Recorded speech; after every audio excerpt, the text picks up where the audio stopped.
Lárus, ótrúlega stórt tap í Vesturbænum í kvöld. Hvað í gangi hjá þínum mönnum? Við föttum bara að missa hausinn á okkur smá mómenti þarna í þriðja leikluta. Við þurfum að fá okkur einhverjar villur og þegar kostast fyrir út á hrinu vörðinni á okkur, fáum á okkur þarna, veit ekki hvað mikið rönn frá þeim. Og þá verður bara vindurinn fær úr þessu hjá okkur.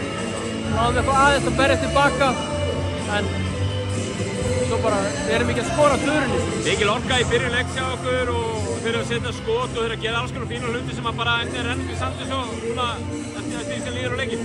Já, sérstaklega bara á okkur smá partí í þriðja leikluta það var mér sko. Þannig að, já, og við ættum líka bara, já, boltinn er aldrei verið að fara hann í körfunni á okkur sko.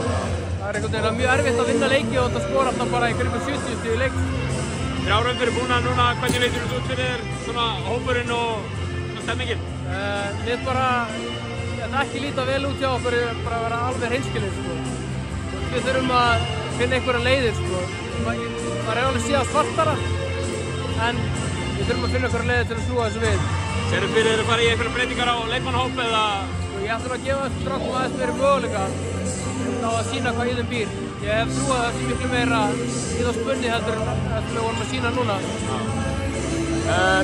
Kallum leikmann, þú er 6 ára Skarphéðinn, hann er að koma nýr inn í þetta hefur ekki? Jó.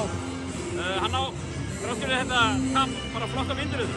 Já, bæði fannst mér hann eða flotta myndir og Ísak líka sko. Þeir voru að berjast og spila góða vörn og voru ekkert að hika sóknarlega. Þannig að ég er mjög ánægður með þá. Það er annar leikinn í röð sem er ánægður með þessa ungu bjakka. Þannig að ég get ekki að kvarta undan þeim. Kærar þakkir Lárus og gangi í kvöld. Takk.